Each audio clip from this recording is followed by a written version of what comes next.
All right, guys, welcome to another episode of Open Mat Chronicles. Back at you guys once again, 1865 Rod here. And as usual, we got my man Schaefer in the house. What up, Schaefer? What's happening? What's happening, everybody? Man, what are we talking about, Schaefer? Oh, we're talking about some brown belt shit today. Ooh. Oof. So, sometimes brown belts, they kind of get stuck, and they're brown belts for a long time, way longer than I think they actually should be. I mean, brown belt is one of those belts that you're so close that it shouldn't take that long for you to progress through it. Unless we're talking about injuries, unless we're talking about some really weird, outstanding circumstances, you shouldn't sit on brown belt for too long. brown belt, you're like simmering, right? Right. The stew is cooked. Exactly. And it's simmer. Exactly. It's like you're so close. I've said many a times that there's almost no functional difference between a brown belt and a black belt. I agree. I mean, what does the black belt know and put into effect that the brown belt can't or doesn't know, right? Do they have a word? Because you know how they have purple belt, purgatory. Do they have? We need one for brown belt. Nah, shit. Well, I don't think. I mean, there is nothing because there should probably be nothing, there shouldn't right? be one. Yeah, it's like, dude, it's like brown belts shouldn't be brown belts for 5, 6, 7, 10 years. It's like, I did 9 years to get my brown belt, and then when I finally got it, I sat on it for another 7 years. That's like crazy. What the fuck? Why? But you know what's funny here? Every school has one dude, or at least maybe a couple of dudes that are brown belts that have been brown belts for a long time, and it's not necessarily anything that they're doing wrong, or it's just no fault of their own. Sometimes they get stuck in that thing. Maybe they take time off. Maybe they get hurt. Maybe they switch schools. I don't know, man. But that's not the norm. It's to be not a brown belt for that. And it shouldn't be. I know that when I've talked to brown belts who have kind of sat for longer than I believe they should, I really do start to examine. I like to put in, I look and I go, all right, what the fuck is going on? Like, why is this happening? And oftentimes, especially if we're dealing, we're talking hobbyist schools, right? Yeah. If we're talking about somebody, this is not their job. This is not how they make their living. They don't teach. Okay, that's a good one right there. 100%. You gotta. Okay. Now, I think this is my advice to all the brown belts that are stuck in that kind of limbo, and you got to do something. Now, you can either teach or you can compete. And you're gonna say, "Oh my God, that's Rod. He's not a competitor. I don't compete, but I teach." Right. You got to do one or the other. You're gonna sound like Randy. Randy, you don't compete. You don't compete. You ain't shit. You shouldn't be getting promoted. You shouldn't be alive. You got no soul. You right. I mean, and listen. And that might be true if you're at a competition school. Exactly. If you're at a place where, that really prioritizes getting out there and getting goal, then by all fucking means, you have to step up and you have to compete. If you know that your coach is like, yo, you're not going to get a black belt unless you put in X, Y, Z number of freaking matches in competition at this belt. I need to see you with a championship. I need to see you with place first, second, third in a stacked division. And okay, this is gonna sound controversial, but that is cool and all that, right? And that may help the school maybe just through street cred. But then when you're I don't know, years later, are people still looking back? Oh, this guy won all these competitions 5 years ago. But if you're teaching, you're constantly giving back to the school, and you're constantly helping out, and you're bringing up, you're sharing the art with new people. Right. So I think teaching is very valuable. Yeah, totally agree. So if you're out there and you're that competition guy, like, I mean, all right, I'm not a huge jiu-jitsu fanboy when it comes to like watching competitions. Yeah. But I do remember some brown belts who had meteoric rises through the ranks, like that you knew they were going to be badass black belts back when they were blue belts, right? And they were on a trajectory that required them to be out there constantly kicking ass, winning trophies, beating the dog shit out of everybody, right? My boy Joe Selecki, they used to call him a fucking black belt killer. He was a brown belt, right? I remember this kid when he was freaking like 10, 11, 12. And by the time he got his brown belt, needless to say, that shit wasn't a long time that he sat on that brown belt. But he was dragging black belts left and right? I mean, and, he's in the UFC now, but he was kicking ass at brown belt. So, yes, certain people, it becomes their life. It becomes their profession. I get that. Are those? Would you say those are outliers? Or was Fuck yeah, that's an outlier. Okay. Absolutely. That's totally an outlier, dude. Shit. If that was fucking everybody, I mean, it would be ridiculous. No, those are like the golden ticket guys. You know what I mean? Those guys, they're kicking ass, taking names.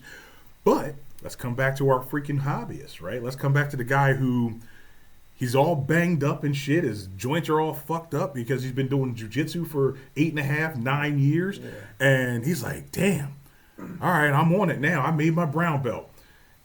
Maybe another 1.5, 2 years. So that puts you at that 10 and a half. Yeah. If you're on the fucking the slow course like me, it'll take you like another God knows how long. It was like 13 and a half years for me. If that shit starts slowing down when you hit brown belt, you have to reevaluate what you're fucking doing. You have to reevaluate because you got to be like, all right, am I not staying put long enough to actually show my coach what I've got? Yeah. You know, if you're the kind of guy who hops school to school, we talk about that's gonna affect you. Fuck yeah, life gets in the way, right? Yeah. Life gets in the way, and you're not there. You can't stay long enough to actually make an impact. So now you're a brown belt. You're a fucking brown belt. You got 9 months in. They're like, yo, this guy's kicking ass. And you're like, hey, yeah, I got redeployed. I gotta go to such and such place. Boom, now you're going, right? Now you find a school, and you're like, okay, I like these guys. Everybody's cool here. Yeah. Coach is like, oh, this motherfucker, he knows his shit. I'm gonna hold him for at least a year or so just to make sure. Oh, that's fair. Yeah. It is fair, but now think about it. But you've already just done your 9 months at the brown belt. You almost hit that year. Now you're here. You're doing your thing. Oh shit. It does suck, but in that other school's defense, like, what do? You can't just like. I feel you. I understand that, right? I understand that. But now it's like, fuck. I gotta move again because now, you know, I just got a promotion and they need me in Kentucky. Well, that's where the money's at. I'm going where the money's at. Boom, you move again. You're like, all right, I'm here. Found me a new jiu-jitsu school. Still talk to all my buddies from the other school. Yeah. But now I met this new coach and he's like, this motherfucker's good, man. Yeah. He's like, how long you been a brown belt? Oh, like 3 years. I'm gonna hold that motherfucker for at least another 1.5 years. That's what happened. Yeah. Now you're a 5-year brown belt. Yeah. And you're like, what the hell can I do? So what could you? I think if you went in, you started teaching right away. Like I'm not going to move from that. I think teaching is a huge, benefit for a brown belt that wants to show that he understands, the art and he can explain it and show it.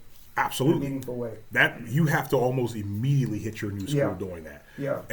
Just say I'm going to take Wednesday class. I'll take Monday class. I'll do teens or whatever. I'll do anything. Just get your foot in the door. Start teaching. Hell yeah. And then if you start teaching adults on a regular basis, the school should love you doing that. I think. Agreed. It's a great benefit. I mean, I can't speak 100% directly, anecdotally, but I can say I came to our school as a brown belt, right?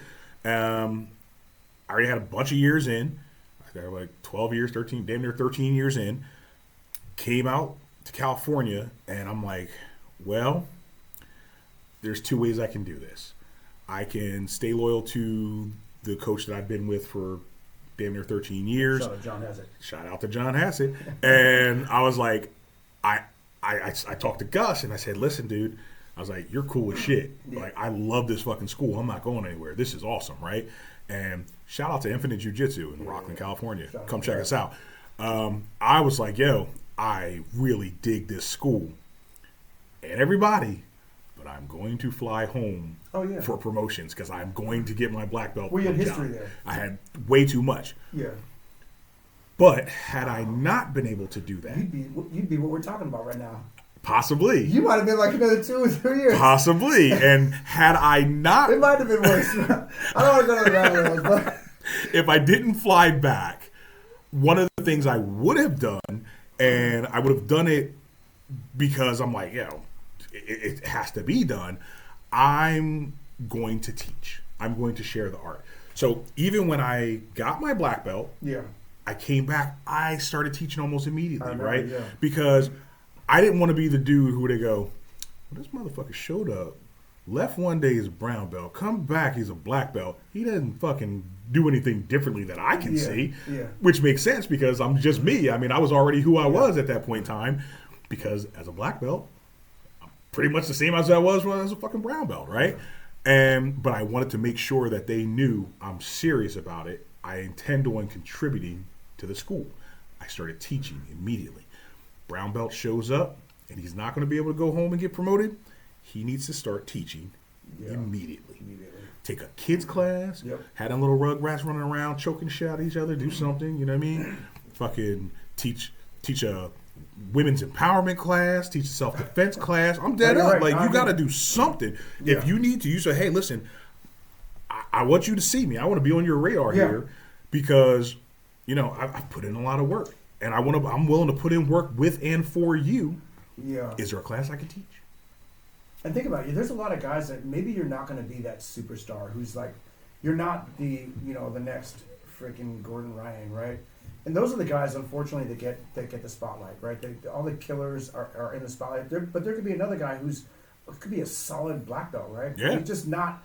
Maybe he's older, whatever. Maybe he's a little banged up from all these years. Right. He's not going to be on the level of you know, hey, I'm a superstar. So those guys sometimes fall below the radar, and it's not really their own fault. It's just that there's another up and comer that's, you know, taking their glory a little bit. So absolutely. For them, that's why I think for those guys, my advice would be to teach and show that you understand the art and you can, you know, really help the school by sharing what you know, sharing your knowledge. Sharing the art to me is one of the most important things because whatever you are, whatever, you know, when you become a black belt, it's cool. And I have to always speak as the non-competitive black belt, right? Yeah. If you're that guy, you still love jiu-jitsu, right? Exactly. And if you love it, if you're going to be a martial artist, you're a master. Like when you know, it sounds, it's all these crazy sounding things, right? But you have become a master of jiu-jitsu. That's black belt is the mastery of your art, right? To a degree. I mean, because really, you realize that holy shit, it still goes. I mean, it's like I'm a master now, right? But there's still a lot you can still learn and hone and tighten your shit up. If you're going to be a master, well, guess what? That means as a master, you have to have your pupils. You have to have your acolytes. Yeah, I want to say he's starting a cult up in this bitch. But you gotta have people who, as they progress through the art, they'll turn back and they'll go, yo, that guy, fucking Rod, man, he put me onto this heel hook. Exactly. Harold, he put me onto the wrist locks. Yeah. I mean, you have to step up. You have to teach. You have to share the art. Don't be fucking selfish. Exactly. Yeah. You should leave a little footprint, right? Little jiu-jitsu footprint with these other students coming up. Because people, it's funny, I say wrist locks all the time. I do a lot of wrist locks, right? Yeah. I do. I just taught one on Friday, right? On the Friday, I showed a little cool ass wrist lock, and you should. It's a fucking good one. But here's the deal. I've seen that a million times from John Hassett. Yeah. Because John Hassett used to wrist lock the shit out of me, right? Like I remember getting caught and he hit me with a double wrist lock, and I'm like, well, how did that even happen, right? Yeah. But then the Megler-Reese brothers were wrist locking Hassett. Oh, yeah. It's like there's nothing new under the sun, really. It's been there. So, but everybody out here in California and in this Northern California area, they think wrist lock, well, they're not going to think John Hassett. Yeah. Because I was the one that was here doing it. I'm the one who was making it so that they couldn't wipe their own asses. That was me. That's true. So, and at some point in time, it's not going to be me. It'll be Becca when she's teaching a bunch of classes somewhere, right? Exactly. She's gonna be like wrist locking the dog shit out of a whole bunch of people, and they're gonna be like, yo, I remember like she showed me this and she showed me this, and she was busting our wrist all up. It'll be somebody else, and it just keeps going down. And here's the other problem with like being a long-term brown belt. Okay, so let's just say you're especially if you're an older guy, what happens is your body's gonna start, kind of diminishing. Your physicality will diminish. So your technique can improve, right? But your physicality will start diminishing a little bit. So your overall game, it may stay the same, even though you're getting way better, right? So right here, boom, I'm getting good, my technique, but your physicality is going here. So at the end of the day, you're still flatline, even though you're way better. So like in terms of like applying it on the mats, your professor might think, oh, well, he's still, that purple belt gave him a good run. Right. Yeah, but the guy's like 80 years old. Exactly. Right. So I mean, look, we got our boy. he was a brown belt for a long ass time. Oh yeah. But he had a bunch of injuries, Always fucking surgeries, like. But he was a fucking hardcore. He is a hardcore martial artist for longer than I've been fucking alive. You know what I mean? So he's been kicking ass, taking names for riddled years. with injuries. Right. But at a brown belt level, you're like, shit. He's not going to get, his game won't get so much better. Exactly. It's like, all right, dude, you're here. How do you get over the plateau? Yeah. And it's like, if you're way older, if you're way injured, if you're not skyrocketing anymore, exactly. But you're fucking still good. Still good. You're still a brown belt. You got a shit ton of knowledge under your belt. Yeah. Do you get the promotion? You know, it's here's the worst thing: if you say, "I'm going to go compete," then you lose. Then you never get it. Then you're set back. I've seen sometimes competition can hurt you. It's a double-edged sword. Yeah, you better win, dude. If you go out there, you better get gold. Right, you're like, yo, I'm not going to do shit because I want to make sure that I'm going to fucking get promoted once I win the worlds. And it's like, oh shit, I lost. Yeah, sometimes you shoehorn yourself into a bad position. You're like, okay, well, let's say you're a brown belt. You go compete and you take bronze. Well, how can I give you a black belt? You can't even beat the other brown belts. That's the mentality. That is the mentality for a lot. I don't really agree with that because you could be training for 15 years and just have a ton of knowledge, but maybe you're just not as tough as the guys that were there that day. They were just better that day. That day, you just happened to get the fucking cream of the crop. Exactly. And you're like, huh. Yeah, freaking little Demetrius Johnson show. Yeah, right. You're like, these motherfuckers just dragged me. Murder you. He's like, but I was doing so good against everybody in our local areas, everybody in our local tournaments, everybody. I'm whooping their ass. But then the day that they're like, oh yeah, we're gonna watch them. If you win today, you will be promoted. Yeah. And you're like, what the fuck just happened? You know, I'm gonna put you on the podium. Yeah, you get tossed up. So. Yes. So then now you got So you got your older people, or you got your jacked up body people, and they've been here for a long time, and that's a hard one. That's a hard one on the coaches. It is, because you're like, well, hold on, man. Like, can I really promote you? Yeah. You don't want to water it down and make you a black belt. Will it water it down? Yeah. Right. What's the answer? Man, it's all subjective. That's the fucking problem with this, right? It's an art.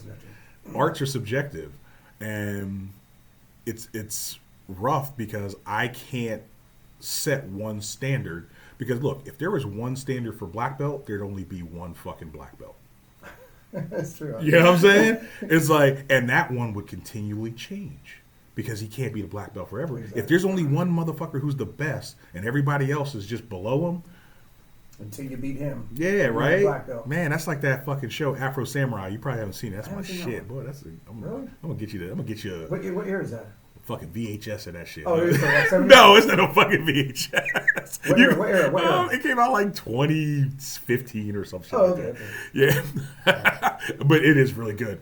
It's basically, they have this guy, he's like, they're ranked, right?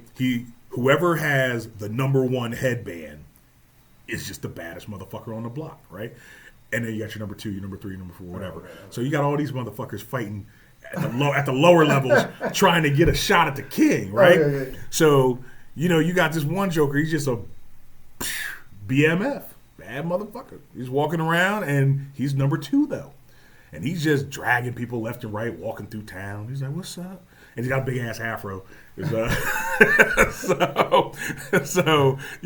people challenging him. He chopping them down. Yeah. Whoa, what are you doing, Afro Samurai? He's like, I'm just looking for that number 1 headband, right? Yeah. And then he fucking keeps going until he finds a guy, and then they fight and all that good shit. I'm picturing Jim Kelly right now. Dude, it might as well have been. Fucking Samuel Jackson. Samuel Jackson was actually the voice of one of the characters. Nice. Great fucking show. If you haven't seen Afro Samurai, you really should check it out. If you have seen Afro Samurai, throw your comments in because, damn, now I'm off topic. If you know who Jim Kelly is, throw that in the comments. If you know who Jim Kelly is, then you're a bad motherfucker. Yeah, you should put that in there too. That's solid. Real quick, like brief interruption.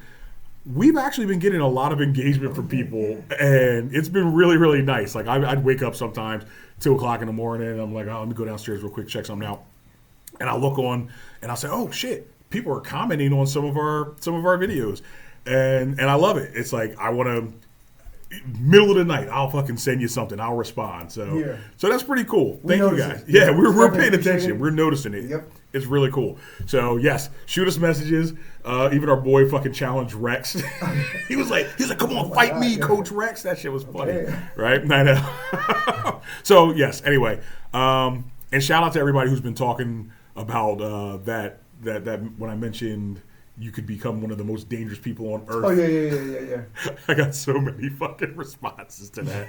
And another one was funny was the 225 one where they're talking about lifting 225. Yeah. There's one dude. He's an army guy. He was like, huh? He's like, 225? That's heavy. Like I wasn't saying it, but that's what the stats show. That's all it is. That's all it is. Stats show that most men cannot lift 220 if you don't work out. That's the thing. If you don't work out, which is crazy though, huh? Yes, that is. All right, sorry, that was our brief interruption to say thank you guys for the engagement. We appreciate it. And back to our brown belts. Okay, so let me ask this. Okay, so how long should you be? What's the average duration being a brown belt? Well, thank you for asking. I personally believe that the system we have at Hassett's really, really kind of like sets it up nicely. The final answer is about 1.5 to 2 years. So is it the 6? Because I know it starts at every 3 months. Right. So from the time you take off your regular brown leather belt and get off your fucking couch and stop bullshitting and put on a white belt, and you know your shit's gonna be tied all stupid because nobody knows how to tie a white belt in the beginning. Tied all on your armpits and shit. Yeah. So roughly every 3 months, if you're going by a striping system with 4 stripes. Every 3 months or so, you're probably eligible to get a stripe if you're training regularly, if you're grasping the technique, right? Yeah. So you figure. Let's clarify that too, because I don't want people thinking, oh, it's time. We're not. Yeah, it's not time based. No, time is a component. Time's a component. We're saying this is will you be considered. Yes, for that belt, exactly. If you hit these metrics. Yeah, it doesn't mean you're going to get it. You can't be like, hey, I did 3 months, motherfucker. Where's my stripe? No. So grasping the concepts and applying it. Because the 3 months could be less because you might be going 2 a days, 7 days a week. And it's like, all right, well, obviously you're going to learn more faster and that should be reflected to a degree. Yeah. So 3 months, 6 months, 12 months, boom. That was, about 1 year to 1.5 from white belt to blue. Right, from day one. That's about right. About 1.5 years should be. That's about average. 1 to 2 and then when you get your blue belt, we usually move to really about every 6 months that you could be considered for a stripe, right? So you're still training regularly. You got a really good grasp of your basics at this point in time. You're doing the damn thing because blue belt should be good, right? Yeah. This is also where we get a lot of them quit because they're like, oh shit, dude, this is taking a long time, right? It's like, damn, I just went through a year, I got 2 stripes. Yeah. Damn, I went through another year, I only got another 2 stripes. So it should be like 30 months. Right, so you're looking at about 2.5 years at blue belt, right? And this is everything just all cylinders firing, nothing. Yeah, this no is job relocations, best no case breakups, scenario. No interruptions in your correct. I would say that's right. So then, boom, you're like, oh shit, I did a fucking my blue belt thing. I didn't quit. Got your purple belt. Now you're looking at about 9 months per stripe. Yep. So every 1.5 years, let me see, 9 months. Yeah. And then, about every 1.5 years, a stripe and a half or something. So it's like it takes a while, years. which is where we get the purple belt purgatory. Yeah. Exactly. So now you've got this long ass time that you've been sitting at purple belt because it got stretched out. Boom. Now you're brown belt. Well, the thing with brown belt is purple belt purgatory's probably made you pretty good. Oh yeah, dude, that was a lot of peas. I know it was. Purple belt purgatory probably made you pretty good. Okay. Say that 5 times. I got a better one. Damn, I'm doing it now. Okay, so we had one in the frat. It was the 12 P's. It's piss poor preparation promotes piss poor performance, and piss poor performance promotes pain. Oh yeah, that makes sense. Yeah, that was a good one. So anyway, so you've got your brown belt now, and see, this one I've heard 2 different things. Go ahead. At one point, I thought at one time you said 3, but then you said 6. So it changes. So I'm not really sure. It's that 1.5 to 2 years. Okay. See, if it's every 3 months roughly, you're still looking at about 1.5 years. Yeah. Right? Because you figure just like white belt from white to blue is about 1.5 years usually. This is again firing all on cylinders. Everything's good. Everything's sweet. You're showing up. You're teaching. You're doing everything that a black belt should be doing already. then yeah, you're looking at that 1.5 to 2 years. Or you're competing or something like that. You're bringing. Well, see, but again, if you start throwing competition into the mix, yes, that changes the dynamic That'll drastically. speed it up. Right. So, but if we're just working with the hobbyist here, Yeah. you're looking at about 1.5 to 2 years, right? And then and when you add all that shit up, it's about 10 years. Yeah. You know what I mean? Right. And it's like, and that's where people oftentimes fall when they're looking to hit their black belt. Consistent training for 10 years, you should be a fucking black belt. Yeah. If you're good, Yeah, and you can. You can't train consistently. Also, suck. I mean, and be a black belt. Something's got to be. There's a disconnect somewhere because let's say you went through the whole system, right? Now you get your brown belt, and then you're just there for like 4 or 5 years. That's like there's some disconnect somewhere, and it's not necessarily with the student. It could be maybe the instructor's not recognizing what you're doing, or maybe you need to do a little bit more in other areas, right? Maybe you're not the guy that's going to go out there and just be the world gold champ, of Master Worlds, whatever.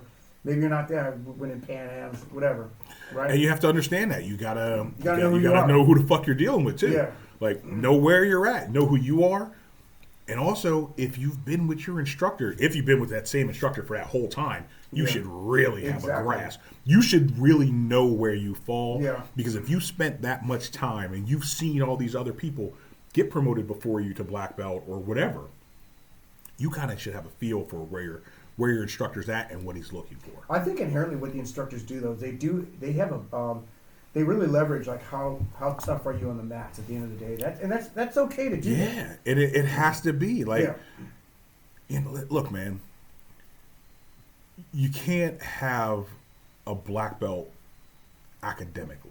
You know what I mean? It's like, you might put in the same amount of time to get a doctorate and a PhD. Yeah. But you can't do this by book. Yeah.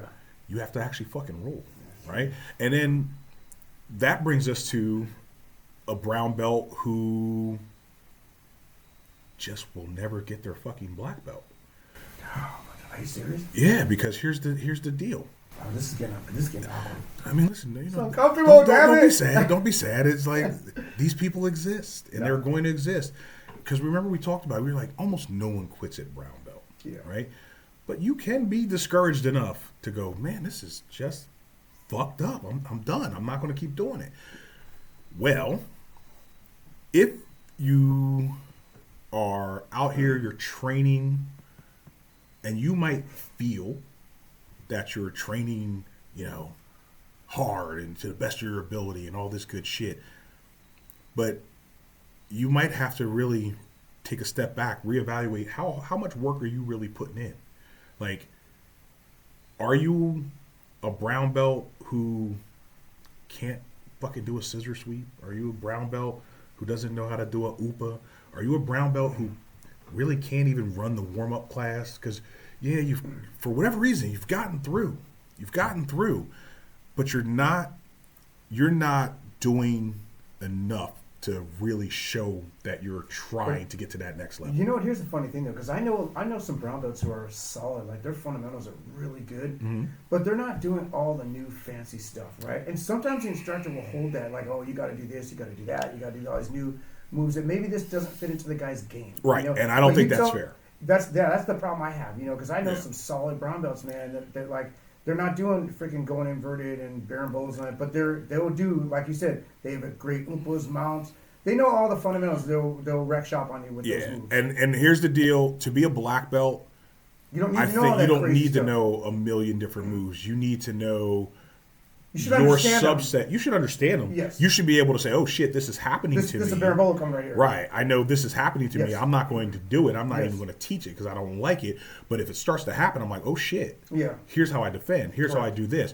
Or if they really do go, "Hey, I do want you to teach X, Y, Z today," you should be able to pick it up pretty freaking. Even if you don't already know it, you should be able to go get a quick class or two, and you should be able to understand the fundamentals of something much faster than somebody brand new. So that's not the type of brown belt I'm talking about, though. Okay. I'm not talking about somebody who their fundamentals are solid and they're still getting passed over. I'm saying somehow, for whatever reason, you got in there and your fundamentals are still shaky. I'm saying you're the guy where it's like, I haven't seen that. It's I have not seen So the fundamentals, when I say the fundamentals are shaky, Yeah. that's when I start talking about 7 out of 10 white belts, regardless of age or size, are making it really difficult for you to compete. Like you're not able to keep up with them. Okay. Doesn't matter if they came in at 45 years old. Yeah, Doesn't matter if they were like fresh all the brand new accountant. He trained for a year and a half and he's already on your ass. Yeah, it's not good. That's not. That's not okay, right? So there are those brown belts. Yeah, and that's very, very rare. It is rare, but they exist. They're out there, right? And this is the brown belt who I'm saying, dude, you're probably never going to get promoted. You got to step your shit up. Yeah. Now, having said all of that, right? I hate when people say that because that means basically it's like everything I just fucking said, forget that shit. Yeah. Having said all of that, it's not the end. You still can get your shit together, but that's going to require you to get your shit together. That's going to require you to go, hey, you know what? I do want this black belt. It does mean enough to me that I'm going to get after it. I'm not just going to say, okay, well, I'm just going to coast, man. I'm going to keep showing up. Time will give it to me. Yeah, he's got to give it to me because I keep showing 20 up. years, right. Yeah. It's like all these other guys who started with me, they're all black belts. I should get mine now. It's funny? It's actually worse. It reinforces the fact that you've been there forever. Correct. Yeah, why give it to him now? He's been a brown belt for 20 years. You got to step your fucking game up. Yeah. So a lot of it is teaching.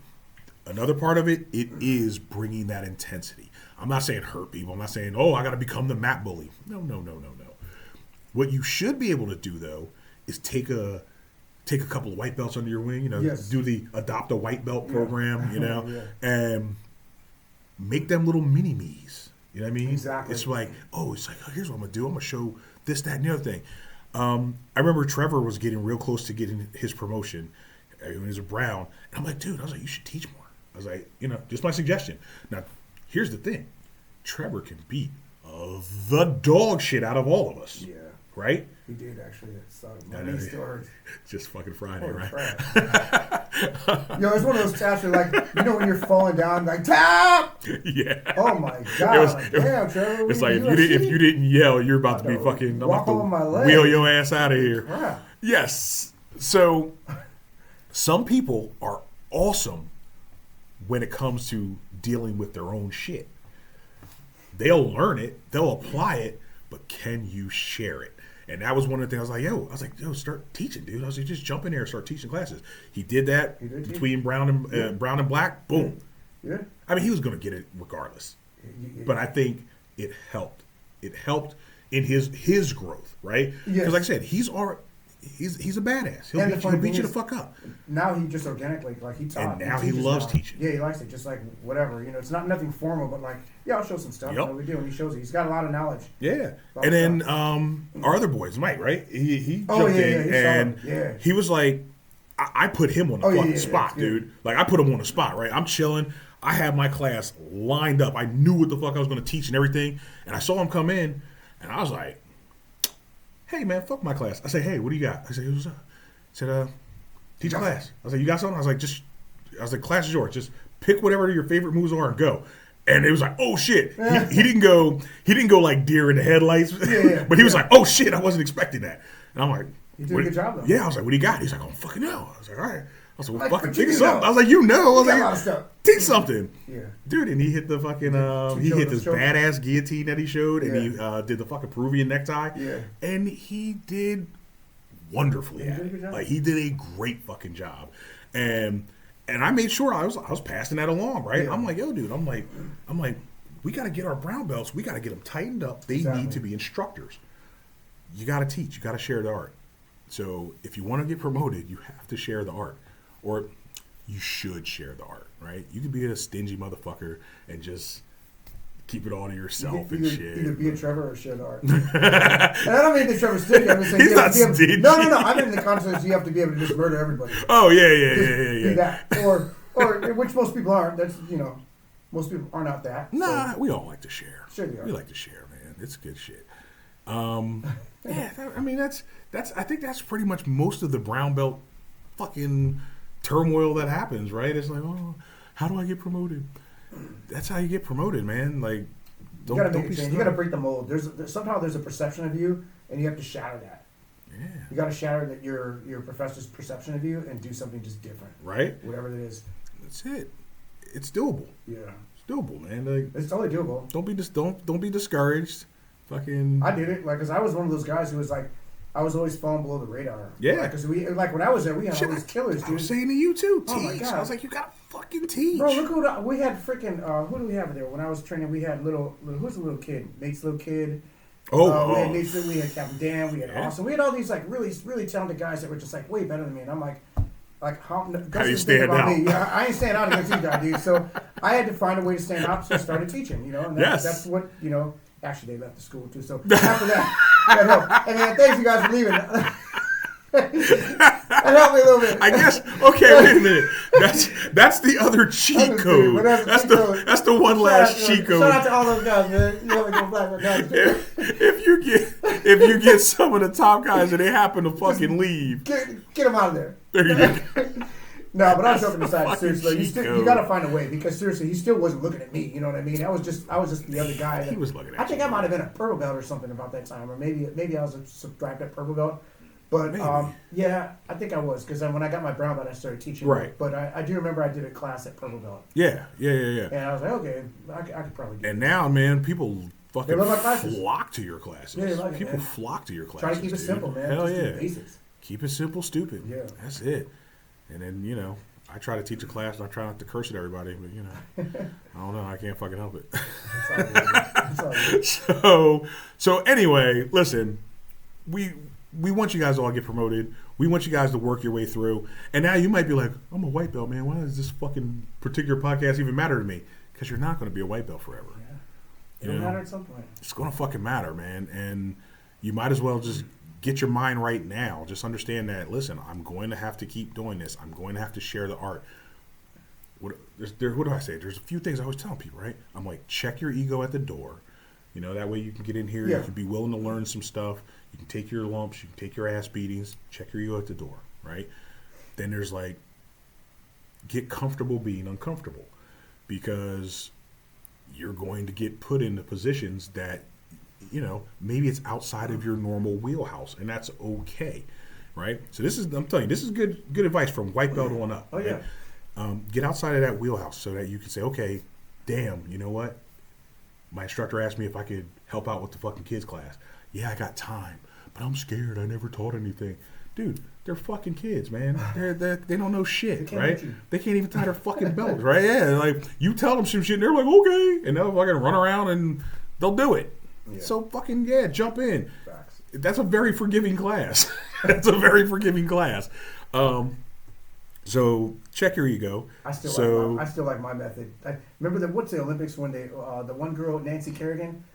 Lord! You take a stick, wait, hit her legs. What? Yeah, I mean, I guess you take out your top black belts. I think I'm gonna go with that one. That's better. Or that's your top the brown cheat belt. code, man. That's the cheat code. Save that. Hire some thug. Take them out. Yeah, that's a good one. I mean, it's an option. If you guys remember who's the other one? That was Nancy Kerrigan. It was the Olympic skater, right? Who was it? The Nancy Kerrigan was the one that got hit. Oh my goodness! But the other girl, didn't she hire some thug to whack her in the knee? I think it was her boyfriend. Yeah, I can't remember. Tanya Harding. Tanya Harding. Yep. Tanya Harding. Google Tanya Harding. It's funny. That was all right. Look, I'm not going to advocate smacking your competitions. So check your ego at the door. We can get comfortable being uncomfortable. Understand that a rising tide lifts all boats. So don't be Mr. fucking Secret Squirrel and you learn some shit. You're like, I won't show this to anybody because I'm going to use it so I can gain favor with. Gain more times. Yeah, exactly. Don't do that. So, and then the other one is share the art. Yep. That's it. Shit, yeah. It's good, dude. It's good shit. All right. Make sure you guys keep talking to us. If you agree or disagree with some of this stuff, hit us up. You know what I mean? Like, let us know. Look, I'm gonna jump all over Rod's normal shit. Like this, share it. You know what I mean? Get it out there, because hopefully our podcast is important to you. And if it's important to you, you'll find a way. If it's not, you'll find an excuse, and then you'll be like, no, fuck these guys. But hopefully you won't be like that. Thank you very much, everybody. Rob, what do you got for us? I think we're good, man. Yeah. Don't take out your brown belt. Guys. Don't hire thugs. Unless you have to. Hey, look, don't use us when you go to court, okay? Exactly. Don't be like, hey, man, these motherfuckers said just smack them in the leg. Yeah. No, don't smack them in the Google leg. Tanya Harding. There you go. There you go. Fucking Google Tanya Harding. On that note, thanks for watching, you guys. We're out of here. We'll see you guys next week. Peace. Us. Fucking Google Tanya Harding. Good shit.